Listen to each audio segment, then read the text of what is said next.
Hi, I'm John Maxwell. When the top companies in the world are looking for trainers, speakers, and coaches, there's one name that stands above the rest, and that's Maxwell Leadership.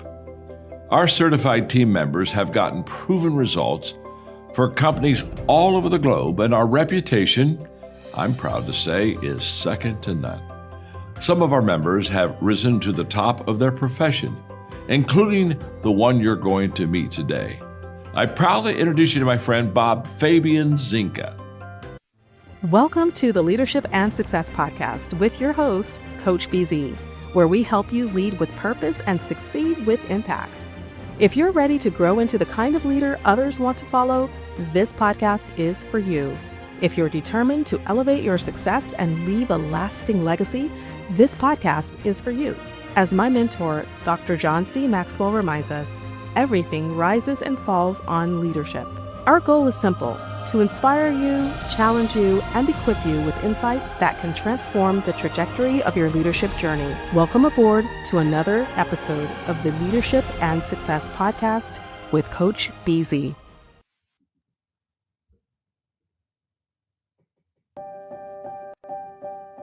The technology that you're implementing and using in an organization actually makes a difference. Within my first 6 months of being with the DA's office, we had an incident in which, our investigators were able to track down a abducted child and return that child safely home. The work that myself and my team did in providing our investigators the tools to be able to do that job, we had a direct impact.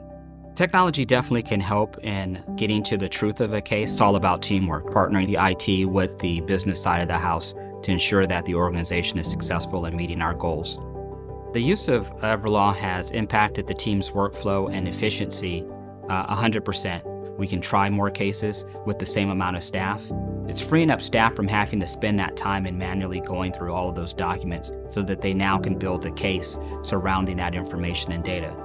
We now have centralized data, and so when there's turnover in staff, we no longer have to go combing through someone's history files, their home directory. It's just a matter of us updating permissions to allow those who need access to that information to have access to that information. And most important for me is security because of the types of data that we have to deal with. HIPAA, PCI, PII, CJIS, DOJ regulations, everything that we do is based on the foundation of security first.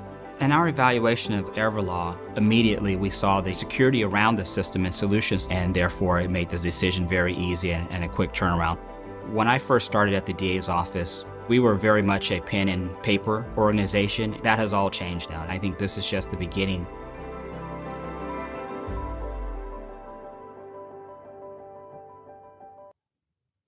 All right, everyone, welcome to another episode of the Leadership and Success Podcast. I am so overjoyed today. We have a very special guest waiting for us in the green room. But before I bring him on, as is our custom here, and everybody knows the drill, we're going to do what we call a moment of gratitude. This is where we take a moment every single time we meet to be grateful. And part of the reason why we do this, as you know, is because in the US military, it's about 21, 22 service member and veteran who commit suicide, not every year, not every month, but every single day. And we believe that it's not possible to be suicidal and be grateful at the same time. So if you would, maybe close your eyes, put yourself in your happy place, and take just a moment to be grateful for something right now. For me, I am really grateful that today is election day in California. If you live in California, I believe you need to go vote today if you haven't already taken part with early voting. And I'm so glad today, so grateful. My youngest daughter, she turned 18 late last year, and today was a very, very first time voting with me, and that was so wonderful to see. And I believe if you happen to be Black, especially, you absolutely have to vote because so many people have died to give you that right in this country to vote. So you need to use that privilege. I would not waste it. Okay, that's all I am going to say. Go vote, go vote, go vote, and be part of your government. And if you don't like what's going on in the politics of your city, your county, or your country, go vote and make changes. That is how we are able to make our voice heard in this country. One of my mentors told me, if you don't vote, you don't have a right to complain, and I think I agree with that. All right, so let me see if I can properly introduce our guest today.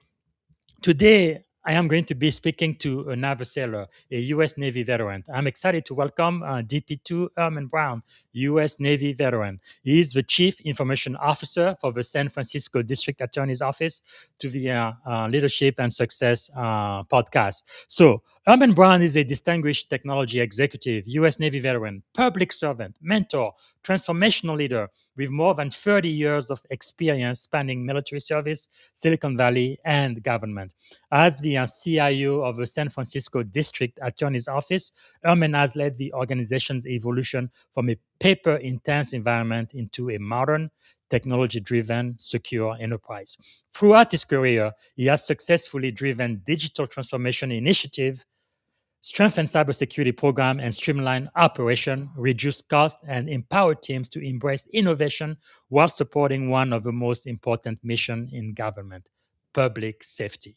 His leadership philosophy is centered on pride, accountability, communication, innovation, and teamwork, principles that have enabled him to build trust, inspire change, and create lasting impact. Part of what you're going to be learning today is leadership lesson from US Navy that still applies in today's boardroom, but also the future of AI, cybersecurity, and innovation in government. As Herman often reminds us, technology alone does not transform organization. People do. All right.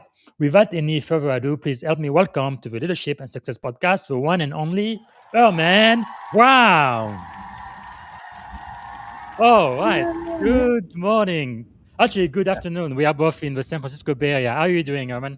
I'm doing well. Thank you very much for having me. Actually, since you are in the Bay Area, we could have done this in person. I'm so glad you're here. I know we had to reschedule a couple of times, and you are a very, very busy man. So I'm so grateful to talk to you today.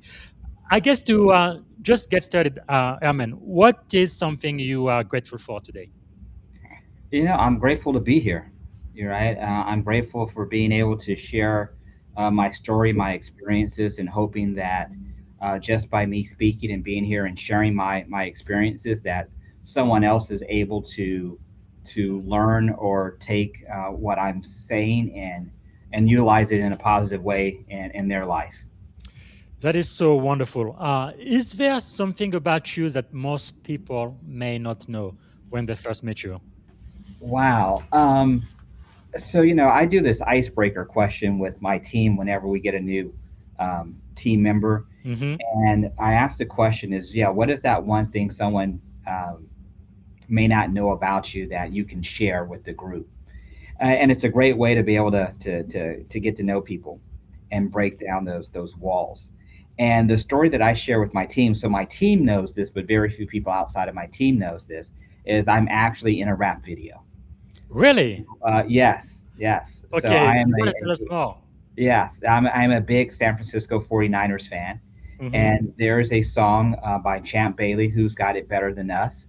And Yeah. one day we're at Candlestick and I'm with my crew and we're tailgating and so forth. And this guy walks up with this little camera crew and says, "Hey, you guys want to be in a video?" And we're like, "Yeah, Wow. sure. Why not? Why not?" Not knowing it was Champ Bailey and who's kind of a local, celebrity. Yes. And sure enough, so Who's Got It Better Than Us? I'm in the video, and so my team has gone through the video and have spotted, every spot that I'm in the video and given me the timeline. Of like, yeah, you show up at Ah, 54 seconds, you show up again at, they're just quick little cameo spots, but that's but I'm in amazing. the video, so yes. Okay, I just found it on YouTube, Vivo. Wow, this is awesome. Okay, I'm gonna make sure to play. I can play it now because of copyrights and all of that. But after the show, I will upload it on LinkedIn. This is fantastic. So you are a very very famous, quite a great influencer in the Bay Area. I didn't know that. This is pretty cool. Now, you and I we did join the Navy. Thank you so much for your service. So as a Navy data communication specialist, how did your military service kind of shape your leadership philosophy and prepare you for executive leadership later in life? Well, I think at every level of the military is shaping you to be the best that you can be. Yes. And so just coming from just creating the mindset of success, right? Mm, That I can do this, I will do this, we will achieve this. And not just I, but we as a group collectively. yes. And I think that's what actually makes a good leader. I remember being in the boardroom or in a meeting with the DA when I first started, and we had just completed a project, and he was like, "Hey, I want to congratulate you and great job on and completing the project." And I said, Mm, "Well, I appreciate it, sir, but truthfully, the appreciation goes to the team, right? yes. You were boots on the ground, hands on the street doing the work." And he's like, "Well, Mhm. no, but it starts with leadership." And I was like, "Yeah, but I get to be the high candy of the Yes. organization." I said, "But it's Yes. really the team that's doing the work, and Mm, and so I appreciate the team, and that's where it goes. The credit goes to is the team." And I think that's something that I learned from the in the military, that no one is successful yes. alone. It's all about the team and the team success. That is so powerful. Okay, let me ask you this. What if everything goes wrong? Who's to blame? Well, the blame still falls on the leader, right? Yes. Yes. Yes. The team That, gets all the credit when things go good, but when things go bad, it falls on the leader. So that is I've had absolutely to right. follow my sword a couple of times, Yes. but it happens. Those are very, very important leadership lessons. And what I really love about the Navy, you don't even have to be an officer or a senior officer like I am today. 21 years ago, when I joined in as an E1, right, seaman recruit, lowest rank in the military, the Navy start really putting those into you, turning you into a sailor, right? The salarization of a civilian guy, where you really understand what it takes to be successful, and we absolutely have to work as a team. That is so, so, so powerful. Where did you go for boot camp? So I did boot camp in A school in San Diego. Oh, San Diego. Okay, Yes, that was um, beautiful. which I loved, but I went during June. So June, 2 days after graduating high school, That was perfect. I was off to boot camp Wow, in San Diego, which I always wanted to go to California or come to California. So I was like, "Oh yeah, I'm going that to is San awesome. Diego, going to California," and I wasn't really prepared for the weather. Hmm. Right, even though it was summer, there were some hot days, but there were some cooler days, and there were some cooler nights. Because you It's think of the summer, you no, think no, like no, no, no, it's no, no, no, always warm. no, no. San Diego is perfect weather. Come on, man. It's It is perfect. perfect weather. It is You perfect have weather. the ocean, the beach. It's like, man, it's almost like my second home now. Right now, I am assigned to Third Fleet, which our headquarters is in San Diego. I've been in San Diego so many times, but yeah, it's so, so beautiful, but just so expensive this day, but so, so beautiful. Yeah, I went to RTC. Great mistake. I mean, Great Lakes in Illinois. I'm so glad I didn't go during the winter, because my shipmate went in the winter. My goodness, they suffered. They really truly suffered. I was there during the summer, so it was just fine. Uh, Let me ask you this: many veterans kind of struggle, right, to translate military experience into civilian success. You were able to do it so well in Silicon Valley, and now working for the local government. What advice would you give young service members listening to us now, preparing to transition into the civilian world? I think it can be a difficult transition, because one of the things that the military does teach you is also to be a follower, Yes. right? And to be able to follow direction without a lot of instruction, and Hmm. or not to question, the authority. Yes. And so that to me is one of the hardest things, I think, from transitioning from the military to civilian life, is knowing that it is okay to actually question authority and to gain better understanding of what the mission is and how you're Hmm. going to play a part in that mission. Right? The mission from public service or the active duty military and private sector are totally different.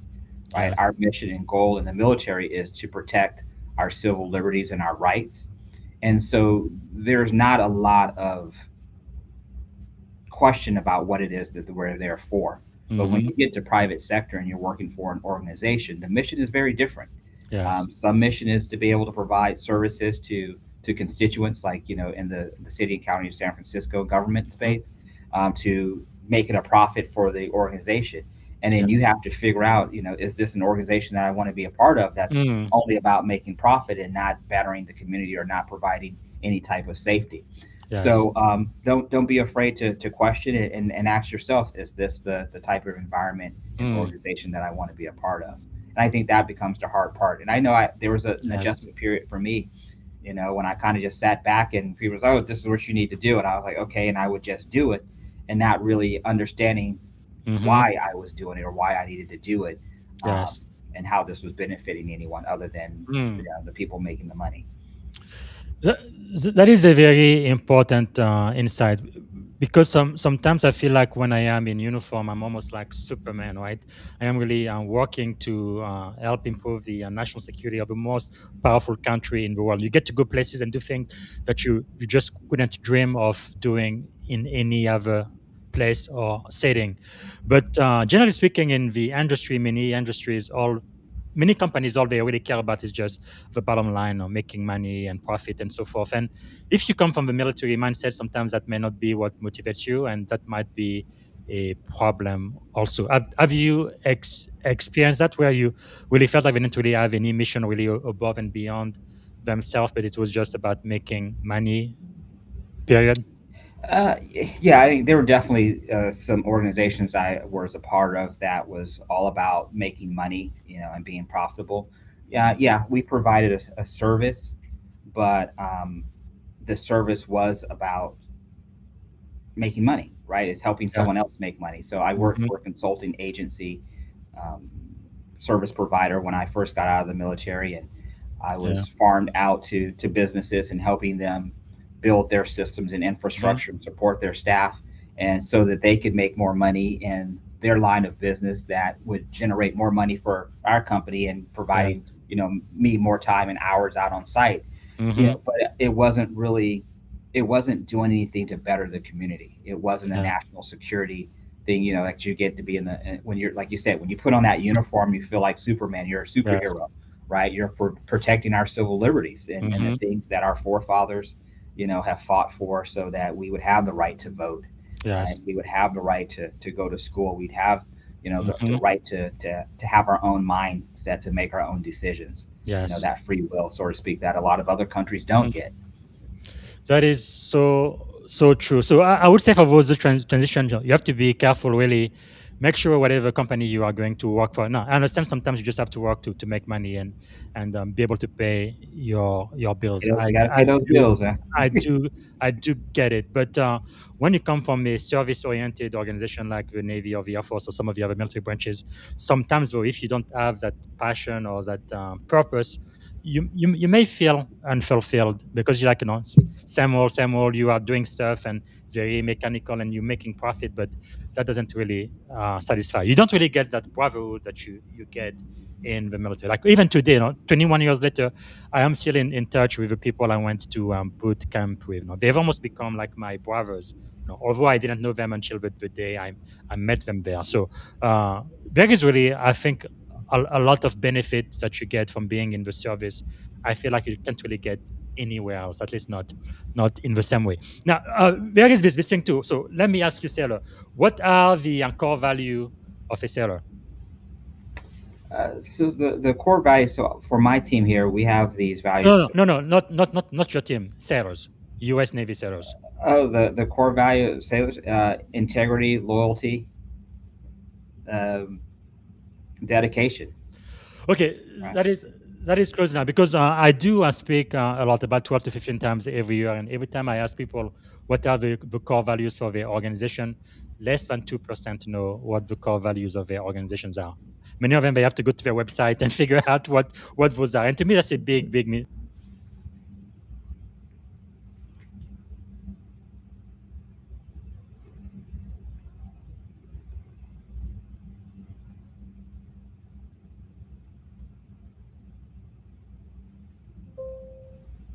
Your audio cut.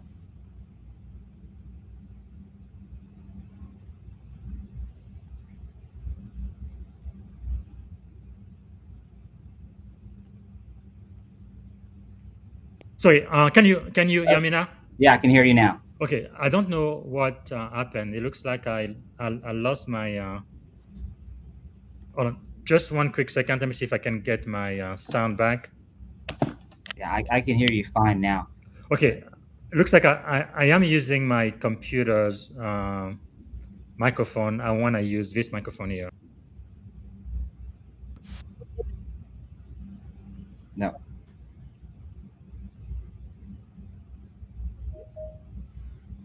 Can you hear me now? I can hear you now. Okay. Yeah. Well, sorry. What was the last thing you heard from me? When you're asking the question about core values, Oh yeah, yes. and most I guess organizations don't know the core value. thanks. I guess the question I have for you: why do you believe it is important for the people who work for you to know exactly what the mission of your organizations are and also what your core values are? Why is that important to know? Well, I feel that it's important for your team, the organization, to know what the core values and missions are, so that they understand the mission, and to help build that loyalty, that confidence, that understanding, so that Mhm. they know what they're involved in and can help build their dedication and support for the mission. Mm. So powerful, so powerful. So, were there any specific mentor or mentors who kind of changed the trajectory of your career? I would not say so much mentors, mentees. I came up in an era where there were very few Mm. people of color, Mm-hmm. right? That were in higher ranking positions that really I could look up to, and outside of the military, Mm-hmm. right? Talking private sector. But while I was in the military, so I did technology, but my true passion was actually architecture. So Wow. I was actually going to school to be an architect while I was in the Really? military. Wow. Yes. And so while going to school, I was probably about 3 to 6 months away from getting out of the military. And Professor Green, I still remember his name, he asked Mm. me, he says, Herman, we had this project that we were working on. And during the semester, my military shift changed. And so Mm-hmm. instead of me being day shift, I was now on swing shift. And so it was interrupting my Mm-hmm. class schedule. So I was missing classes. And so I Mm. was trying to work around that schedule. And he was very accommodating, and school was very accommodating, and working with me to Wow. be able to make up those classes outside. That's awesome. Well, we had a CAD drawing that needed to be completed. Mm-hmm. And I had this one line that just would not intersect with its other point. Mm. And he looked at it, I looked at it. We deleted that line of code, and we went back a couple of lines of code and recreated it, and it Mm-hmm. still would not, Wow. connect. And I said, you know what? I'm just going to wipe it and just start from scratch. And he's like, if you start Mm. all over again on this project, he's like, you're never going to be able to get this finished in time, you know, Mm. because it was this detailed mechanical drawing that we did. We were drawing some mechanical Mm-hmm. thing. I don't remember exactly what it was. And I said, well, but I'm not going to be able to get this right. And he was like, well, don't worry about it. I'll note this, and I won't count off on it because I can't figure out why it's not working. So Wow. I said, you know what? I'm starting from scratch. I wiped it, all the code. I started from scratch. I still completed the project on time with the rest of the class. Wow. And he was like, oh my God, how were you able to do this? And I said, well, I work with computers all day. And he's like, what? Why do you want to be an architect? And I was like, well, I just always had a passion for architect. I took architecture in high school. Wow. And That's so, amazing. right. Yeah, thank you. Thank you. And so he was like, well, you've been in my architecture 101 class. What does it take to be an architect? And I was like, well, it's a 5-year program. Exams offered once a year. It's Mhm. 33 and a half hours. It's a 17% pass rate. It's actually harder to pass the architect exam than it is the bar. Mm. You have to work as an apprentice for 3 years. And he's like, Wow. okay, obviously you've paid attention, you in architecture 101. So you've learned that. Now, how much money are you going to make as an apprentice when you get out of the military in architecture? And I was like, somewhere between $8 and $12 an hour. And he's like, okay. And how long have you been in the military? And I was like, 7 years. And how long have you been doing computers? I said, the full time. He's like, have they sent you to school? I said, yeah, I've been to some training schools, and I've learned some things. And Mm. he's like, okay. And how much money do you think you're going to make getting out of the military, working in technology? And I was like, 35 to $45 an hour. And he's like, okay. And you want to be an architect? Why? Wow. 8 to 12, $25 to $35. He said, so this is what I suggest you do. Not to, I'm trying Mm. to discourage you from being an architect, but change your major to computer science, finish in 4 years. If Wow. you truly want to become an architect, go back and get your master's in architecture, Mm. right? And then you don't have to set for the exam, and you can be making money, and and Yes. then move on from there. And then, what type of architect do you want to be? Do you want to do commercial buildings, or do you want to do residential? And I said, well, truly, I would want to do residential. He's like, well, you don't even have. Well, he said, well, hell, you don't even have to, be, certified architect to do residential as long as it's under 10,000 square feet in the state of Wow. Virginia. He's like, so you don't even need the credentials, to do that. And That's so, amazing. and he's like, look at me, I'm 65 years old, supplementing my income by teaching. So, Wow. like I said, it's up to you, but this is advice that I give you. And that was probably the best advice that That's anyone has amazing. ever given me. And it's gotten me to where I am today. Now, I haven't Wow. gone back to get my master's in architecture, so I'm a little disappointed in that. And Mr. Green, Yes. if you're out there listening, I apologize. I'm sorry, but I think of Well, myself as a different type of architect today because yes. I'm architecting networks and systems. Yeah. That's amazing. Wow. That is really, really powerful. Thank you so much for sharing that. Man, sometimes you can just have that one person in your life that would say something that would pretty much change the trajectory of your entire career. Wow. Right. Well, Powerful. and the great thing about that was that he didn't tell me what to do. Hmm. He let me come to that conclusion on my own, Yes. just by asking those questions. And I think Yeah. that's a great way to, because a lot of people are resistant, especially when you're young and you Mhm. think you know everything. When somebody tells you, hey, you need to do this, or this is what you should be doing, Yes. right? But to have me go through that process and understand what it was that I was saying and thinking about it, it drew Mm. me to the own conclusion that, hey, this is something I need to do. That's powerful. Yeah. That is So powerful. Yeah, you remind me when I was in college, I was pre-med. I really wanted to go to medical school, but I guess I am not a medical doctor. But in some way, I guess in cybersecurity, we get rid of all of the bugs in the codes, right? So I guess in in some way we bring health to AI and information systems. But it's really interesting the way life works out sometime. Wow. yeah. So when you look back over 30 years in technology, what decision had the biggest impact on your professional growth, you think, from the Navy to Silicon Valley and now local government? Wow, what was the big thing? Is I think that the biggest impact has been diversity from the standpoint of knowledge. Mm-hmm. Um, I have been fortunate, I guess you could say, in that I have held a number of different positions and Yes. systems.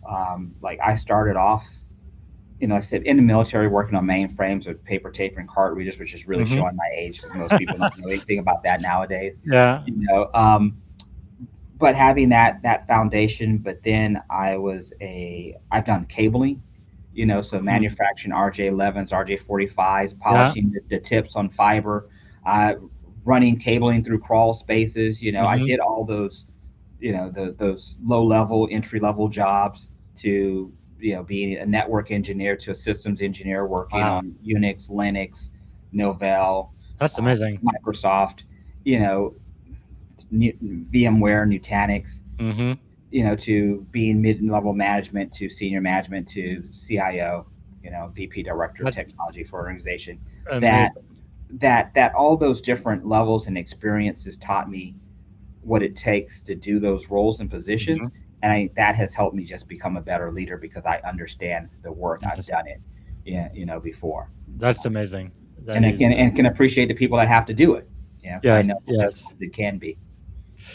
That is so true. Like in some way too. I mean, it's not always the case, I guess, but I am really grateful that I started my Navy career as the lowest ranked in the Navy as an E1 in enlisted, because I feel like some officers sometimes when they come through the OCS program or the Naval Academy, they, I don't know, most of them are fine. They do a great job, but I feel like something is kind of missing because having been enlisted and understanding exactly what your sailors do, all of the white house and all of the challenges they have, and now you are in charge of them. Now you tell them what to do.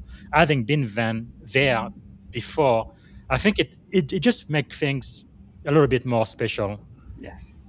I think I've always really had great respect for the commanding officer who used to be enlisted, who used to do what they're asking me to do now. I feel like there is just an affinity, a sense of I can relate to that, which I don't think you get if you start all the way up there and you've really never experienced that. But anyway, so let's talk about transformation because you arrived at the San Francisco district office.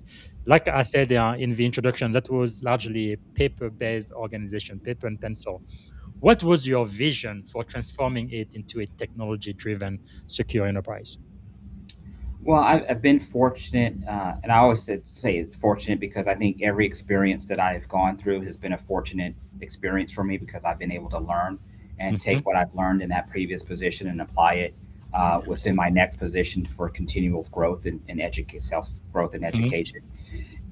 But coming into the DA's office, it was about really taking a government organization and Hmm. wanting to transform it to a law firm that represented Mm. the government. Wow. Right. And so as I looked at, one of the reasons I came back to government was that I wanted to be fiscally responsible with taxpayers' dollars. Hmm. And so just looking at how could we be fiscally responsible with taxpayers' dollars, not implement technology just for the simple fact of implementing technology, but Hmm. to be able to implement technology that is going to help the organization be able to be more efficient, more productive, streamline those processes and so forth. So when I came into the organization and I was looking at how we're still kind of a paper laden organization, there was a case management system in place, and one of the things that the DA had said was like, "This is your number one project for me is to replace the case Mm. management system." And I was like, "Okay, great, not a problem." And there, oh, by the way, here's a contract for a vendor that we're looking to move to. Hmm. And I looked through the contract and I was like, "Okay, this is a contract, but what are the requirements? Why are we doing this?" And so I asked the project manager, the leadership team, what are the requirements around this new case Hmm. management system? And it was, well, the current system's 20 plus years old. Not everyone uses it. We need a new system. I said, well, those are reasons why, but those not, Requirements. the requirements. I said, so we need to get to the requirements piece of it. Mm. And so just getting that understanding um, of that, I was starting from a very infancy standpoint, from a Yeah, project management I governance. guess that's Yeah. the architect in you. Yeah. All right. Yes. And I was like, okay, well, I need to look at everything else. And, Mhm. so I spent my first 90 days, right, meeting with my staff, meeting with middle level managers, meeting with senior level management, and Mhm. asking questions about, what works, what doesn't work for you, what are your problem areas, and being able to come back and take all of that collective information and then put together a kind of project plan of, okay, here's the things that I want to do, here's how Yes. they layer on top of one another, and then taking that back to the leadership team and saying, hey, you know I want to build a environment in which security is number one, right? Mhm. Because of the type of data sets that we manage and we support, is we Yes. have to make sure that we have that foundation of security, and then we build the applications and everything else, business Mhm. process on top of that. But I cannot make the decision on what that security risk is for the organization. That is a collective decision that the organization, the business, has to make. And Yes. so I needed to get that understanding of what their risk tolerance was. And I told him, I said, because if you put this all on me, I want everything to be low. And if you make everything low, staff may not be able to do what they need to do to be able to perform their jobs because Yes. security is a hindrance to them. Mhm. So we have to determine that. So that was really kind of the basis and the foundation, and we just started from there and just slowly building, and things Wow. like just simple things, just like getting laptops to people, Mhm. to the staff. When I came on board, we had maybe 12% of the staff had laptops, and Wow. of that 12%, maybe 2% of them were outside of IT. Mm. And we so people were forced to be in the office, and so giving laptops helped with work-life balance, helped them to be able to be mobile, to be able to take it into the courtroom, Mhm. conference room. All right. And so it just kind of changed the whole dynamics and Wow. thinking about us not being so government and rigid that, hey, we need to be agile. We need to think outside of the box. Yeah, You know, especially in Silicon Valley. Wow. right. Well, and it's so difficult when you come into government organizations because they will look and tell you, hey, this is broken. It needs to be Yes. fixed. And you say, okay, great. We're going to get the tool to fix that. And then they come back and say, well, I want to implement that same broken process though, or item with the new tool. And Mm, I was like, no, we're not going to do that. And that was that yes. private sector mentality. No, we're Mhm. not going to take a broken problem and replace it with another broken problem. We're going Yes. to fix it with this new tool, this new Wow. solution. Um, That and so, is really amazing. yeah, well, and it's difficult, right? Is Mhm. I tell people, technology is not the hard part. The people Yes. are the hard part. Yes, that's something you said, right? This isn't an IT project, it's a business project led by IT.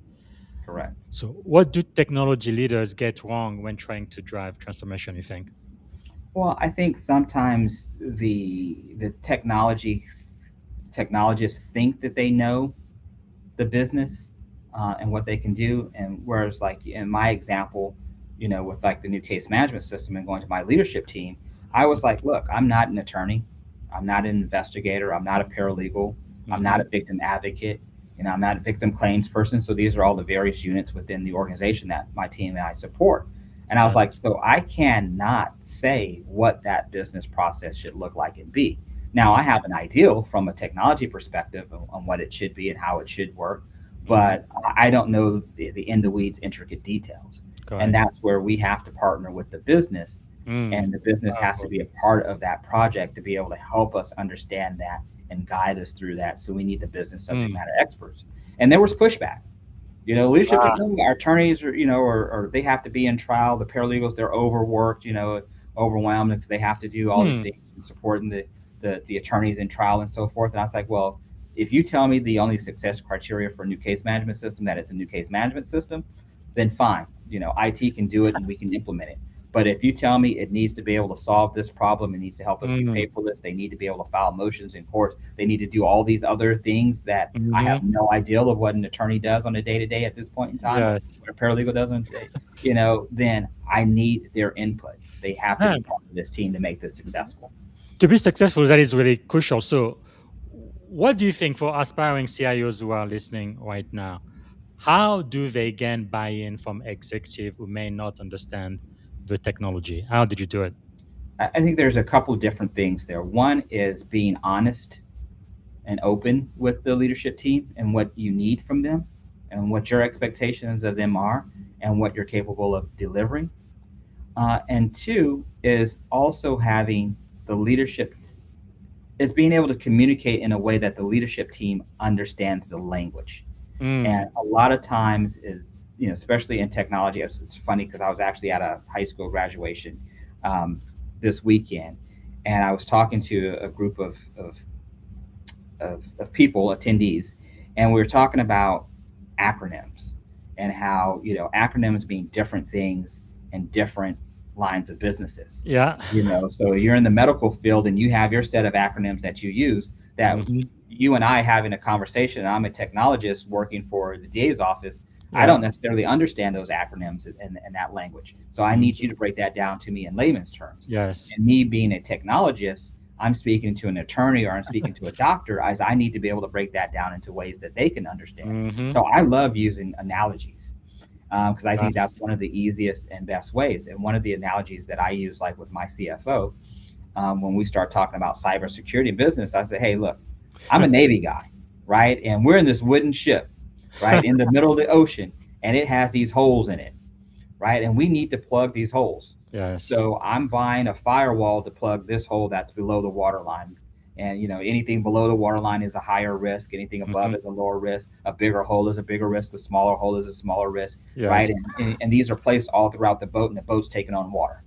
So Mm. these tools are plugging those holes. That helped him to understand that, hey, just because I Yes. bought, a firewall and I'm now saying that I need to buy an endpoint protection solution, that Mhm. this round peg that's 4 inches in diameter can't Yes. plug this 2 inch hole, Mhm. you know and so forth. And so just having that analogies, talking to them Wow. about routing and IP addresses, I was like, well, think about the post office and you have your address, the street name, or you have Yeah. your building number, the street name, and you have the zip code, right? Hmm. And I said that's routing, and and broke it down. And so then Wow.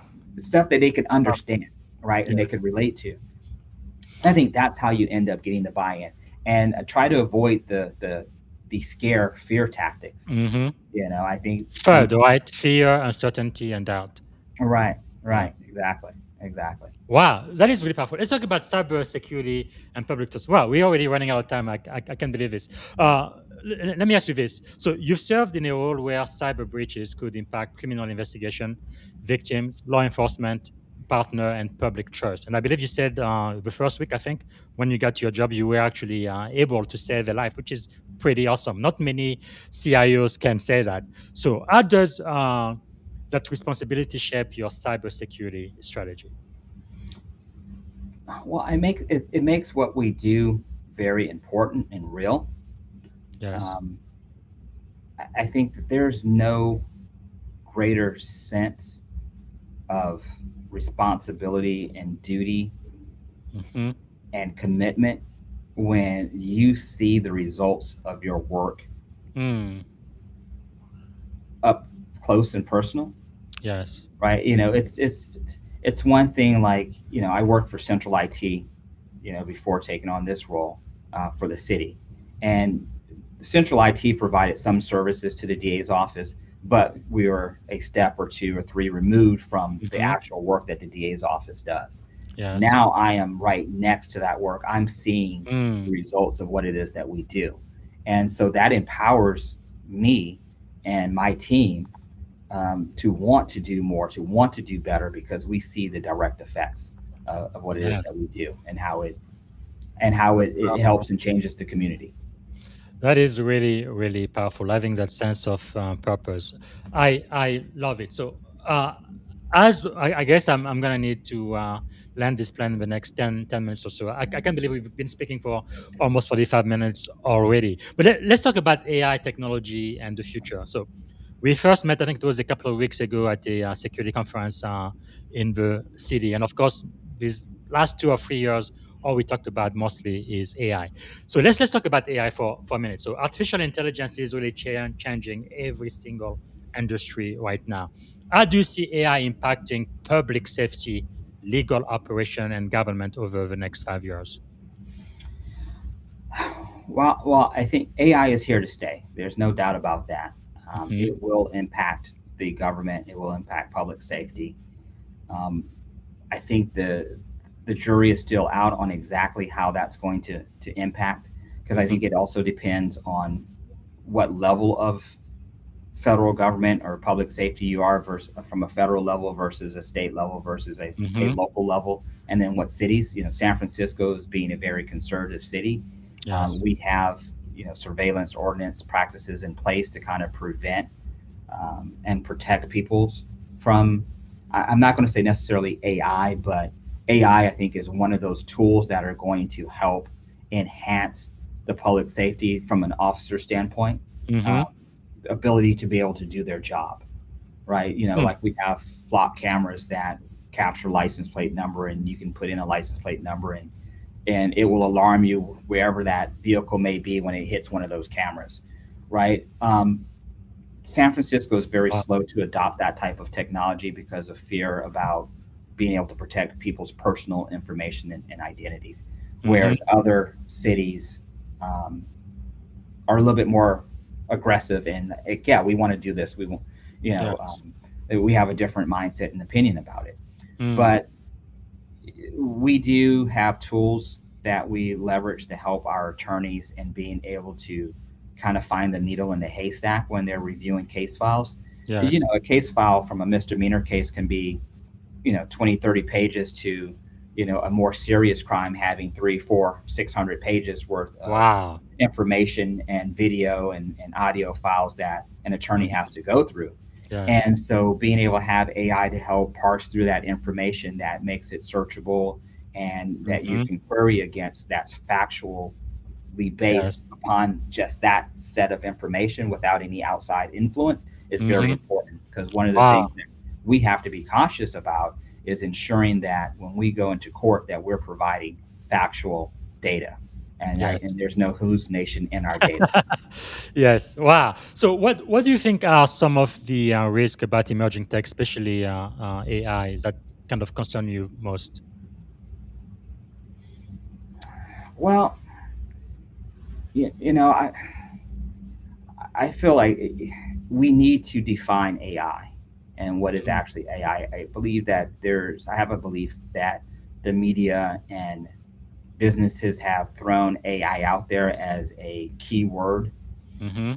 but there are solutions that we've had in place for years, such as automation and chatbots Yeah. and so forth, that vendors are now slapping AI on their box Mhm. labels. The media is talking about the AI in this sense, but we as the organization need to determine what is the problem that we're trying to solve, Yes. and then is AI the right solution to solve that problem, Mm. right? But we have to define first and foremost what is AI to us, because I feel That like there's is difference. powerful. Yeah, Yeah. because I feel like a lot of vendor always talk about like the silver bullet, and of course AI is selling, so everybody is going to be using that in order to sell whatever product or services they might have. So how do you think, how can organization adopt emerging technologies like AI responsibly without exposing themselves to unnecessary risk? Well, I think it goes back to first and foremost is understanding what is the problem that we're trying to solve.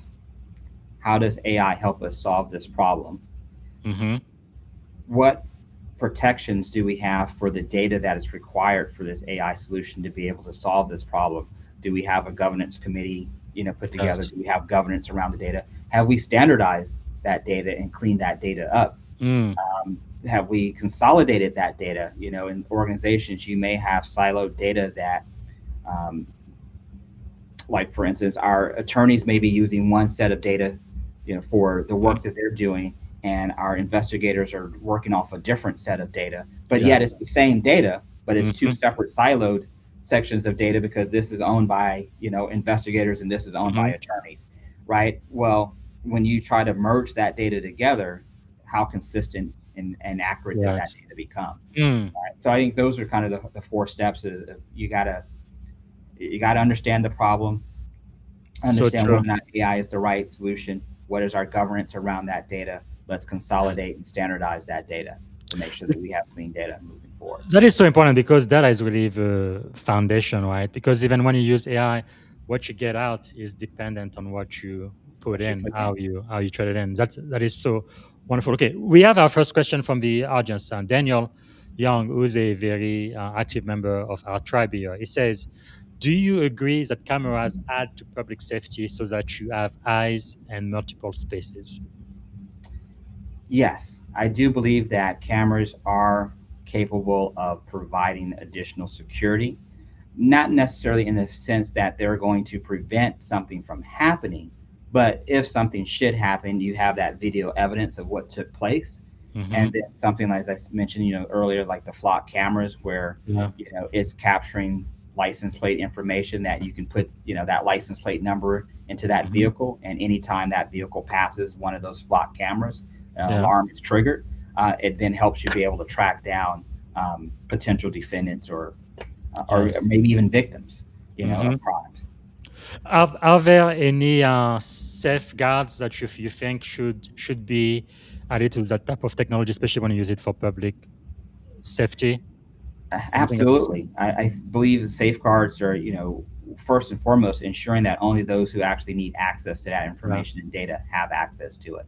So that, it's not being used because, hey, I'm trying to track down my daughter's boyfriend, and see where he's going, or I'm trying to track down my spouse who's not at home, Yes. at 10 o'clock at night or wherever that the case may be. So you want to make sure that it's authorized use only, and that there are specific incidents or cases that are associated with that search, so that you don't have people in there willy-nilly just searching because Mm. I'm curious about how this technology works.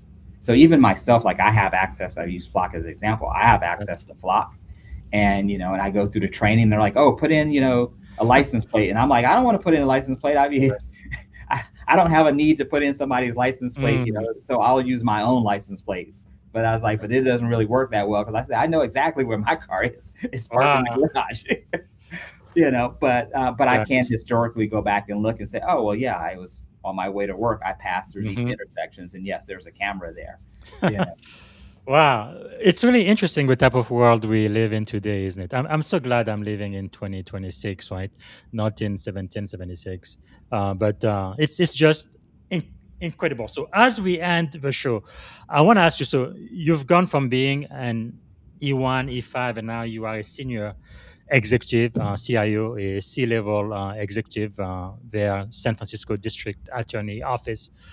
I want you to think about leadership and what advice would you have for junior enlisted member of any branch of the military like you and I used to be, or even junior officers too, who would aspire to become either a senior enlisted leader or a commander. What leadership advice would you give them? What advice would you give to DP2 Herman Brown with everything you've learned and lived through so far? I was the first piece of advice I would give is to realize and understand that people are your most valued asset. Mm, Even with AI, people are still the yes, most valued asset. yes. And then, in understanding that, is having empathy, sympathy, respect Mm, for people, and yes. understanding that everyone is different. It requires different communication, Mm-hmm. different leadership style to be able to bring the best out of your team and the people that Wow. you're working with. That is really powerful. So for this last segment, let me ask you, what do you believe is the secret of your success? I believe the secret to my success is probably just what I just mentioned, in the previous statement is Mm-hmm. my team. I give my kudos teams uh, at least once a week. When I Mm, have my team meetings, I tell them how much I appreciate them, yes. how much that my success has been based upon their dedication to the mission, to the Mm-hmm. job, their loyalty, their trust. Wow, I'm powerful. glad and thankful that I have earned their trust and that I trust them in making decisions. I empower them to make Yes. decisions, Yes. and it's all about teamwork and understanding and knowing Mm, that not everyone or anyone will operate at 100% or 120% of the time every day, yes. 365 days out of the year. We're humans. We go through things, whether that's the happy things of getting married, having children or birthdays, Mm-hmm. anniversaries, graduations, to losing family members. Yes. We have those times, and so we also So, need that empathy and sympathy and understanding during those times as well, and being yes. able to help them as a unit get through those difficult times and let them know that yeah, we're here Powerful. to help them. Yeah, I feel like in Silicon Valley we need more emotional intelligence for sure. Empathy is so powerful. What is one of the greatest lesson you think you've learned throughout your life, whether in leadership or in life in general? One of the things that I learned that I experienced myself was stifling of a career. Mm, I worked for a company and I had applied for a engineer trainee position, and I did not get that position. It was given to a junior, younger person who had been with the company a month or two mm, and had no real experience. And I spoke to my supervisor one afternoon as I was leaving the office, and he noticed a difference in my attitude mm-hmm. and my body language. And he was asking me what was wrong, and I was like, well, I'm really just disappointed that I didn't get that trainee position. I Mm-hmm. was very open about my intentions of wanting to become an engineer and continuing to move up the ranks, within Correct. the organization. And he apologized to me, and I was like, well, why are you apologizing? And he was like, well, they came to me and they asked me the question about you and the other guy, which one would I be willing to give up, or which Mm, one I would recommend for the position. And he says, and I told them, I thought that you would be the better engineer and that you deserved it, but I couldn't afford to lose you, and mm. so therefore they could take the other guy, Oh my goodness. right? And so because I was so good at my job, I was held back. Yes, All right. yes. And so that is something that has stuck with me. And I tell my team to this day, and all my teams that I've led, is that I see my role as a leader, as a manager, is to help you reach your full potential. And That's yes, powerful. I may not want to see you leave to go to another organization, but also Yes. if that is your desire, um, Mm, I also want to make sure that you're prepared to take on that next step in that role. So it's my job to prepare you for that and to give you the tools, and wisdom and knowledge and experience to be able to move on to bigger and better things if man, that's what you desire. So I'm that not here to is stifle your creativity powerful. or your Wow. That is true leadership. Thank you for sharing that. I know leaders are learners. What are you learning these days? Oh, I'm learning. I'm learning AI. I mean, I have spent the last couple of months, doing audiobooks about AI, and Mhm. and reading up on Claude and ChatGTP and the Yeah. tens of thousands of other solutions out there, and Yes. just trying to wrap my head around, hey, what is the right solution? How does this solution benefit me versus what do I need to know versus what is it Hmm. that's not relevant to me at this Yes. particular point in time, Yeah. on this AI journey. I tell my team that AI is not going to replace them, but people who know AI are going to replace them. That is so true. So what about failure? We talk a lot about successes, but how has failure shaped your life? It's a learning opportunity, right? I love to say that I have never failed, in my career, but I have failed. I've had projects where they didn't go quite as we had planned, and we had to go back to take a few steps back and or even start Mhm. from scratch. But I think it has made me a stronger person, more understanding person, Mhm. and also a more driven person Mm. to take a deeper look at making sure that I have I have tried to discover or every possible risk or misstep that we could possibly make in this Mhm. project and try to account for it or counter it.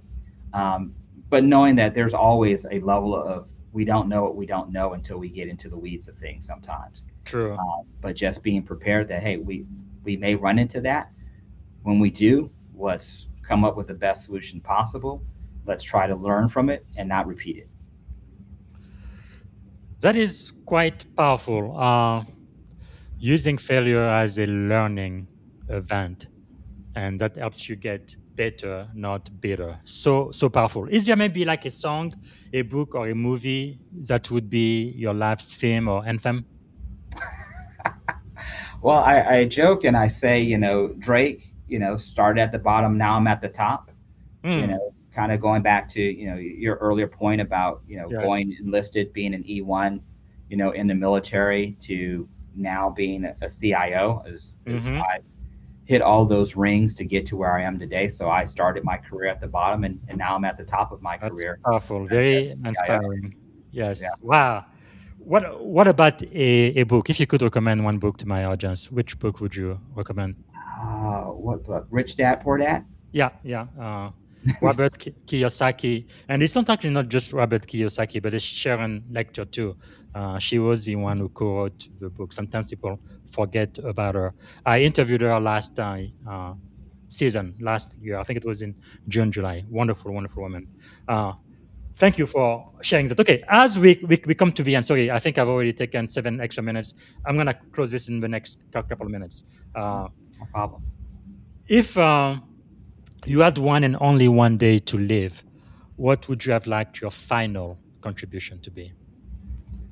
Yeah, that's a difficult question. Very difficult question. Because I think my greatest success are my children. Mm, right? And I would hope that my work ethic, um, my leadership, the opportunities and times that they were able to come to work with me to understand what it is that I do and Yes. see how I operate and how I lead and how I interact with people is something that they would take with them uh, Mm-hmm. throughout the rest of their lives and their careers, and not just within the workplace, but just in life in general. Mm. You know, Powerful.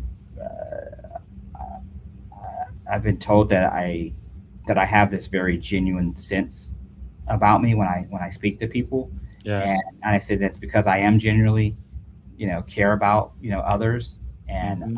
and when I'm having those conversations, I am truly trying to make a connection. Wow. Now, whether or not this is something that will be 30 years from now, we'll still be connected or not, but just in that Yes. moment in time, you never Powerful. know when or how your Yes. paths may cross again in the future.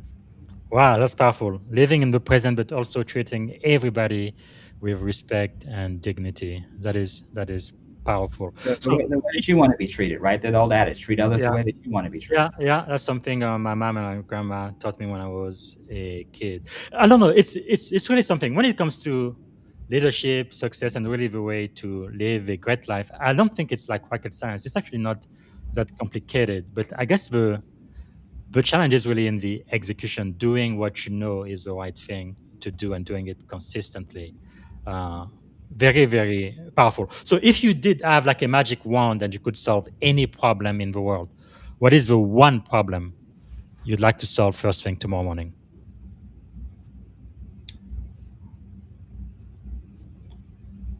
World hunger, Hmm. Yeah. and I don't know. It's yeah, yeah. Hmm. World hunger. I mean, there's three things that come to mind. Okay, so I'm gonna tell you: world hunger, homelessness, Yeah. and disease.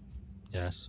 All right. I mean, I'd love to be able to, for everyone to have housing, you know, Hmm. shelter. Yeah. Love for us to find cures for things such as cancer and Hmm. Ebola and Yes. COVID and all these other things that are out there, that does not mutate our immunity system Hmm.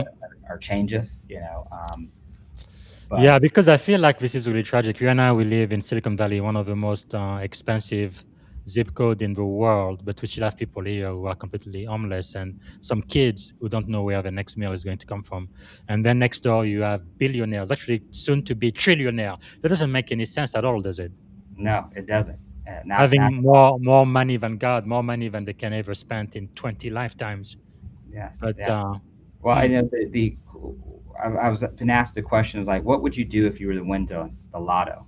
And I said, well, it depends on how much we're talking, hmm, but to your point is, y- there's only a certain amount of money that you need to be able to live yes. comfortably or very well, Hmm.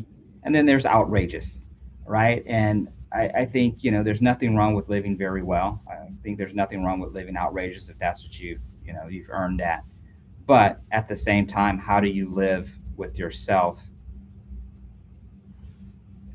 especially being here in Silicon Valley and you're at RSA in San Francisco walking down the street and there's obviously a homeless person there. There's, Hmm. women on the corner with their kids, begging for food. How do you live with yourself and knowing that I have the means to be able to make this change in someone else's life, Hmm. drastically? Um, Yeah. how do I put my money to use to be able to do that? And that's one of the things that I would like to do if I were to be so fortunate to win the lotto or to come into some windfall of money like that where Yeah, because one thing I don't understand, we have some of the smartest people here. I think our IQ is completely off the chart, the innovation, the technology, and all of that. But I can't believe we haven't been able to figure out how to solve this homeless problem here just yet. But yeah, it's definitely something my wife and I sometimes we talk about, and I'd like to make a difference like you one of these days. Okay, I've already used too much of your time. Sorry for that. As we come to an end, actually, before we do, is there a question I should have asked you I didn't get a chance to ask, Herman? okay. Anything else you wanted to talk about? before we end?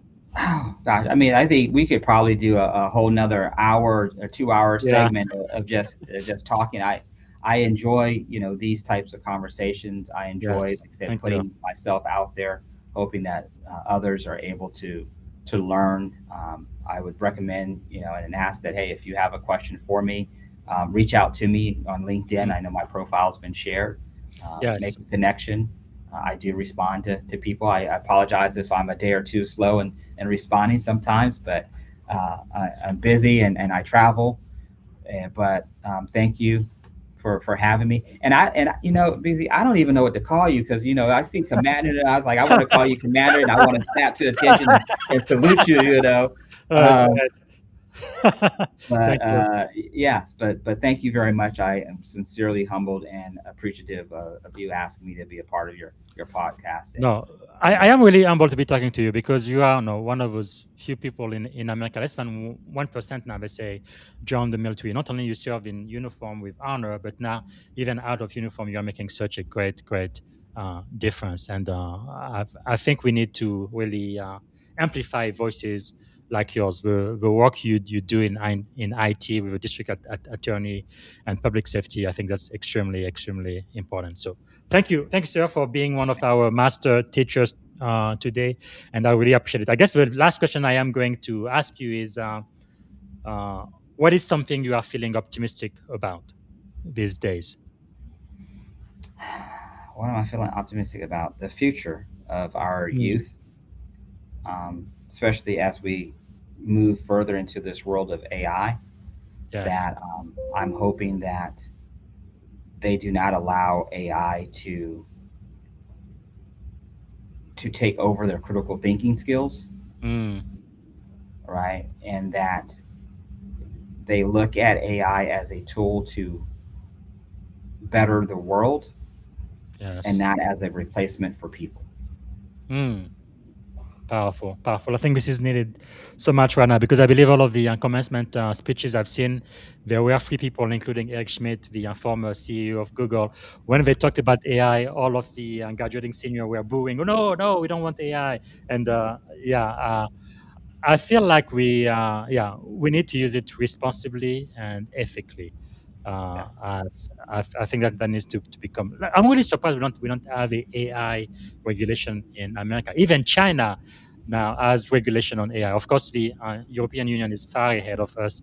They started with GDPR. We don't really have a modern privacy law here in the US, except the Privacy Act from what 1974, 1976, that is completely outpaced with modern technology and life. Yeah, I think our Congress needs to do better. Uh, Well, I think it's because we're such a capitalistic society, right? And yeah, so right now it's all about how do we make money from AI and any other, tool and so forth. And then we get to a point where like, okay, we've made, enough money or, yeah, the peak is kind of plateaued now. So now let's start talking yeah. about regulations and how we want to wrangle this in. But And what I don't understand is at least one teenager died because of AI. I remember it was in Florida last year. So a child dies, no regulation, nothing. The government doesn't care. I uh, just can't understand that. yeah, well, just look at gun laws, right? And how many Yeah, people die from gunshots or even true, school true, shootings, true. and we still can't get legislation passed to be able to keep Mm, guns out of kids' hands and or people who have mental health issues that shouldn't have guns. that's And crazy. or why do people need AK-47s or these automatic Yeah, rifles and automatic handguns? They say true. yeah for self protection, but you're not in. This is, I hate to say this, but we're not in the Middle East in some war Yeah, ravaged country where yeah, we need that type of protection because we're worried about the true. militia coming to get us. And then Um, we are citizens, not service members from an army. But correct. yeah, I see your point. I guess that's one thing I really hope as a society we would really focus on quickly. I think it is a shame that we haven't done anything yet. Anyway, I wanted to add on an optimistic note. That's not too optimistic, but these are some of the realities we face, and I guess I do hope that it gets better. Maybe you and I need to run for office someday, huh? But okay, To end the show, thanks again for giving us extra time today. What is one word that represents our shared experience on this podcast today, Herman? One word. One word: love. Love. I love that. I love that. And you know what? I used to really think a lot that leadership in one word would be influence. And I think that's still true. But the older I get, I feel like leadership is love. No? You loving the people who report to you, taking care of them, loving the mission of your organization and loving what you do and always doing the right thing no matter what. I think that courage to love. And especially right now too, in our nation, I think it's so divided. I remember I was here during 9/11, one of the worst days of my life, but 9/12 was so beautiful. I've never seen America so united. It didn't matter if you were white, black, man, woman, Democrat, or Republican. That didn't matter. We were one nation truly under God. And I really hope and I pray that we get back to that again soon. But thank you so much, Herman. Your last words? No, I was just going to say thank you. And I do see love as also being influence. Yes, yes. I couldn't agree more. Thanks again for being one of our master teachers today. DP2 Herman Brown, CIO, San Francisco District Attorney Office. Really, really appreciate you sharing your wisdom with my audience today. Thank you, sir. Thank you for having me.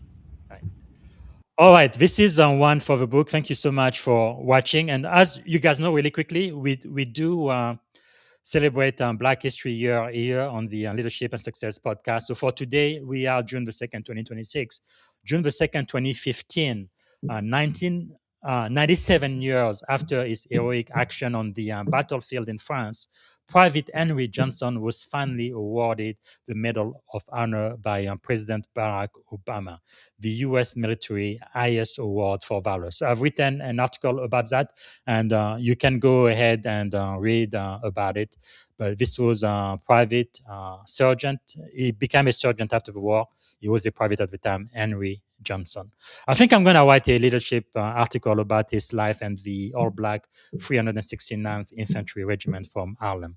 They really went to Europe. They kicked ass, and many of them didn't get the recognition they deserved. It looks like it was because of racism and white supremacy back then, but we do want to honor them and remember them. And then the last thing I want to remember today for Black History Month is the one and only, I think everybody knows him, the very first African-American ambassador to the United Nations. That is Andrew Young. He was also, I believe, the first Black mayor of Atlanta. Civil rights leader. He was a mentee of Martin Luther King. So I'm going to play a very quick video about the life and legacy of Reverend Andrew Young. We just want to remember them. They've really had a huge impact on our life and our society. All right, that's all I have for now. And tomorrow I'm going to be interviewing Coach Barry. He's a Maxwell certified leadership coach like myself. And then the day after tomorrow, I'm going to be talking to Jean Murray. She's a best-selling book author. That's going to be on Thursday. So we have a couple of great shows coming your way. Thank you so much for watching. Bye for now. Ambassador Andrew Young is known to wear many hats: politician, pastor, diplomat, activist, and author. His political career includes being a U.S. representative in Congress, the first African-American ambassador to the United Nations, the 55th mayor of Atlanta, and the co-chair of the Centennial Olympic Games in Atlanta. Our Atlanta Bureau Chief Archith Seshadri sits down one-on-one with Andrew Young in this special report, A Legacy of Leadership. Andrew Young has worn many hats throughout his career, including being the mayor of Atlanta, a former UN ambassador, a politician, as well as an activist.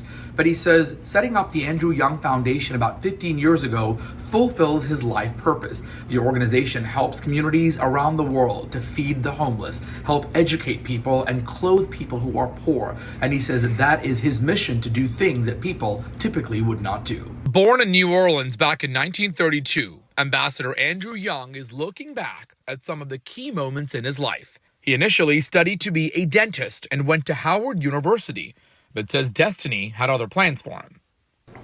I've had a good life, starting out as a preacher in small churches in rural Alabama and Georgia. Then I spent 4 years in New York with the National Council of Churches. Then in 1960, when the student sit-in started, we sold our home in New York and came back to Atlanta.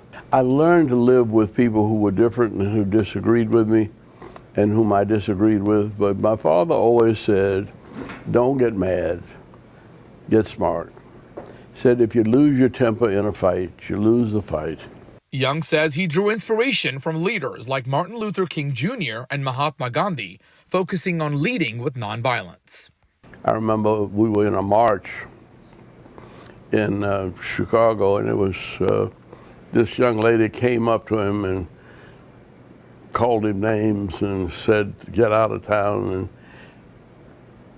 And he just looked at it and he said, you know, you're much too beautiful to be so mean. And it shocked her. And when we came back, she ran out in front of the demonstration and said, Dr. King, I'm sorry, you were right. I'm sorry I was so mean. Young says he returned to Atlanta to be part of the change in the South. Thank you for tuning in to the Leadership and Success Podcast with your host, Coach BZ. If today's episode added value to your leadership journey, be sure to subscribe, share, and join us again for more wisdom nuggets on how to lead better and achieve greater success. Remember, leadership is the most critical skill of our time. The world will always need leaders to inspire others, drive innovation, and execute meaningful strategy. So why not count yourself among the bold leaders shaping the 21st century? Until next time, stay inspired, stay committed, and keep leading with excellence.